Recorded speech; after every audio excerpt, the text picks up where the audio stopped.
बच्चों, सुभागी देवी intermediate college के online class में आज मैं कक्षा 12 के बच्चों का स्वागत करता हूं।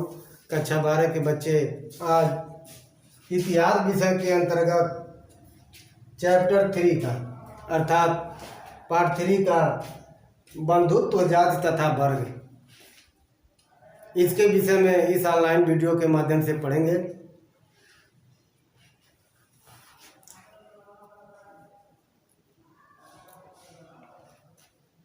बंधुत्व जाति और वर्ग को इस ऑनलाइन वीडियो के माध्यम से इस पर चर्चा किया जाएगा। अब आप लोग देखें, आरंभिक समाज, हेडिंग है आरंभिक समाज।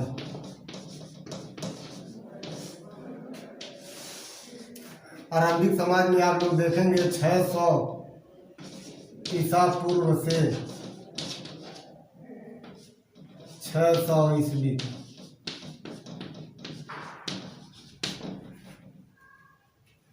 आरंभिक समाज है। 600 ईसा पूर्व से 600 ईस्वी तक के विषय में बताया जा रहा है। लगभग 600 ईस्वी पूर्व से 600 ईस्वी के मध्य में आर्थिक और राजनीतिक जीवन में कई परिवर्तन हुए। 600 ईस्वी पूर्व से 600 ईस्वी तक अगर देखा जाए तो आर्थिक और राजनीतिक भारत में आर्थिक और राजनीतिक परिवर्तन बहुत हुए, जिनमें आप लोग देखेंगे वन के क्षेत्र में कृषि का विस्तार, जैसे वनों की कटाई हुई और खेती कार्य किया जाने लगा। उसके पहले वनों की संख्या बहुत ज़्यादा मात्रा में थी, लेकिन धीरे धीरे वनों को काटा जाने लगा और उस पर खेती का कार्य किया जाने लगा, क्योंकि आर्थिक स्थिति को सुधारने के लिए, क्योंकि खाद्यान्न की कमी को पूरा करने के लिए। जिसके साथ साथ क्या हुआ, एक विशिष्ट समूह का उदय हुआ और संपत्ति का असमान वितरण हुआ। संपत्ति का असमान वितरण, जो कृषि कार्य में जुट गए थे, जिनके पास खेतों की संख्या ज़्यादा बढ़ गई, वे धनी होने लगे थे।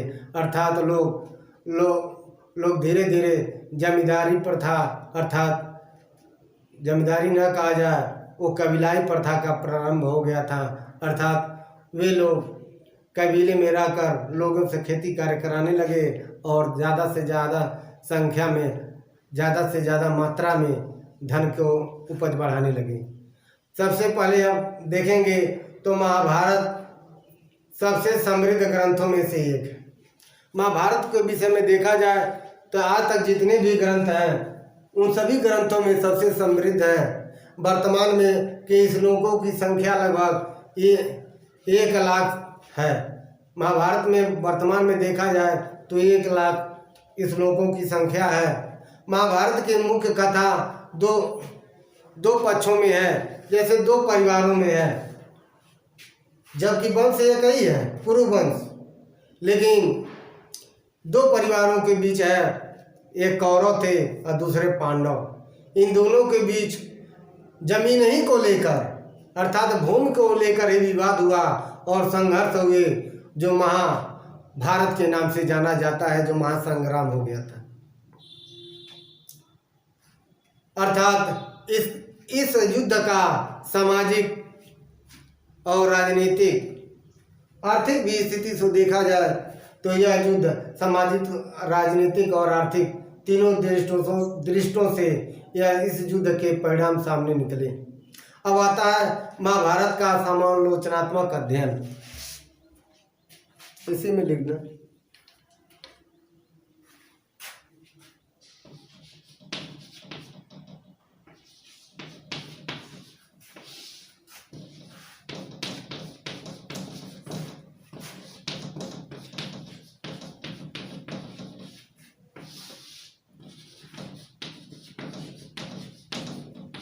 महाभारत का समालोचनात्मक अध्ययन। महाभारत की देखा जाए तो सभी पांडुलिपियाँ जो भी है, वे सभी पांडुलिपियाँ को पढ़ने से 2 बात सामने आई। पहली बात क्या था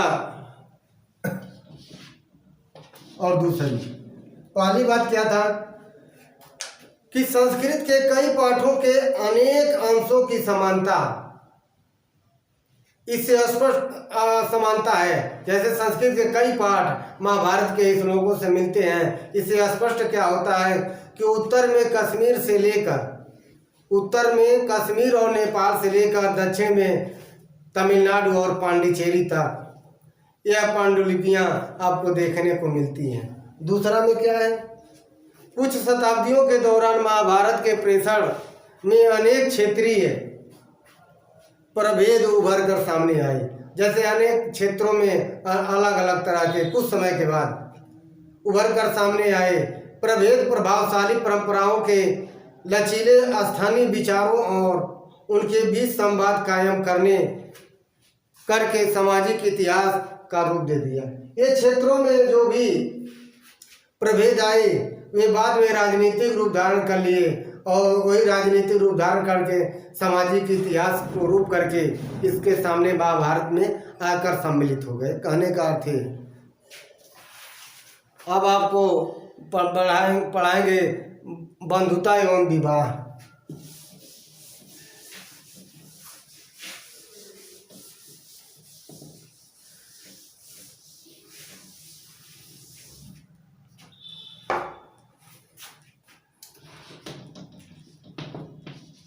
बंधुता एवं विवाह।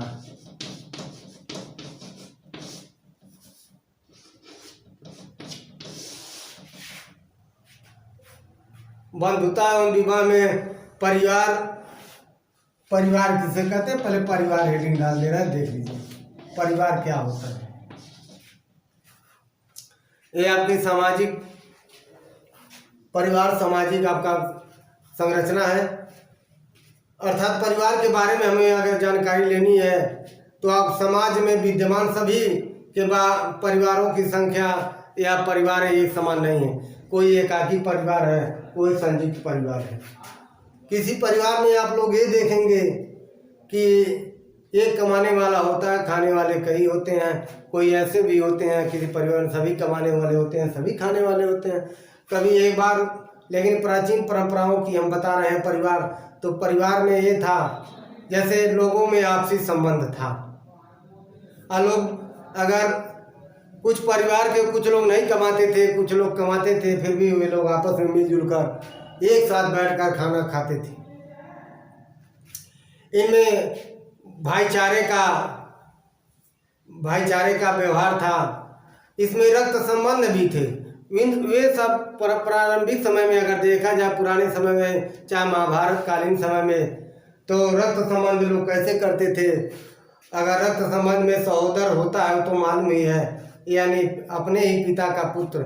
लेकिन चचेरा, ममेरा, चचेरा, फुफेरा और मौसेरा, इन सबको रक्त संबंधों में गिना जाता था, अर्थात अपने ही खून का माना जाता था। महाभारत में अगर देखा जाए तो दो दल थे, एक कौरव थे, एक पांडव। लेकिन वंशानुगत एक ही था, एक ही वंश के थे। लेकिन क्या हुआ, थोड़ी सी भूमि और सत्ता के लिए दोनों में युद्ध हुआ और बाद में कौरवों की पराजय हुई और पांडव विजयी हुए। और क्या हुआ, महाभारत में प्रीतवंशिता के आदर्श को प्रस्तुत करती है। अर्थात प्रीतवंशिता क्या है, यानी राजा का पुत्र ही राजा होता था। लेकिन कभी कभी ऐसा भी होता था, अगर किसी राजा का पुत्र नहीं होता था तो उसके सगे संबंधी या भाई या सगे संबंधी अर्थात चाचा या भतीजा को ही राजा बना दिया जाता था। लगभग 6वीं शताब्दी ईसा पूर्व में ज़्यादातर राजवंशों को देखा जाए तो प्रीत संतात्मक थे, प्रीतवंशीय राजा होते थे और उसी का अनुसरण करते चले आए हैं। यदा कदा कुछ पुत्र न होने पर यह स्थिति अपनाई जाती थी, अर्थात दूसरे किसी विशेष सगे संबंधी को राजा के स्थान पर चुना जाता था। यहाँ तक कि कभी कभी राजा के पुत्र न होने पर उसकी पत्नी राज्यकाल संभालती थी। अब आता है विवाह के नियम।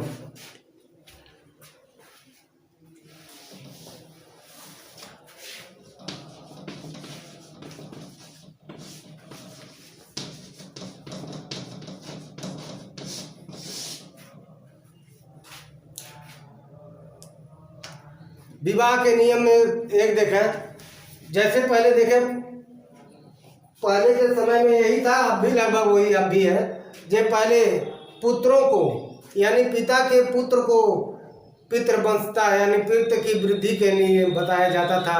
किसी पिता का पुत्र होता था, वह उस अपने पिता के वंश को आगे बढ़ाने वाला होता था, लेकिन वही पुत्री को ऐसा नहीं माना जाता था।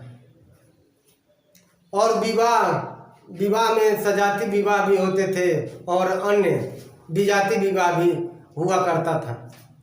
पुत्रियों को पैतृक संसाधनों में स्थान नहीं था और भाई और दूसरे उत्तराधिकारियों को यह दिया जाता था या महत्व दिया जाता था पुत्र न होने पर।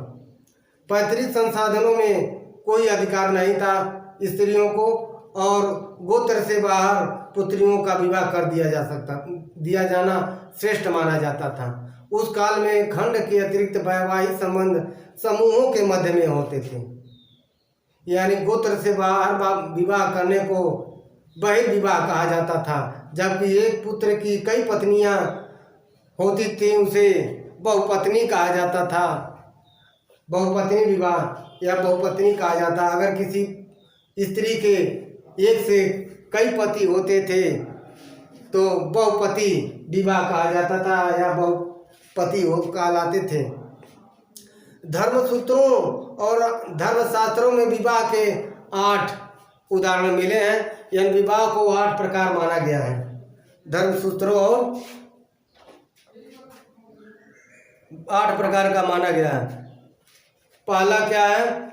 ब्रह्म विवाह।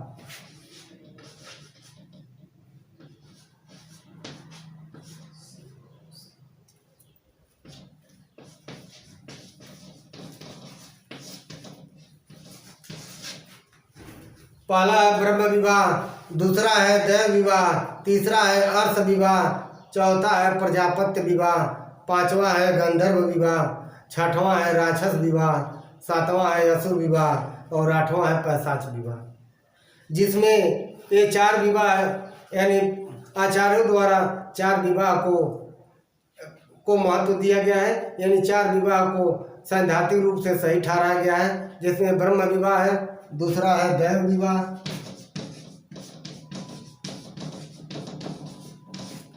तीसरा है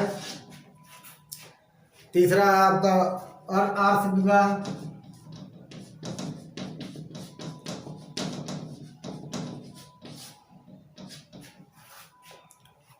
और चौथा प्रजापत्य विवाह।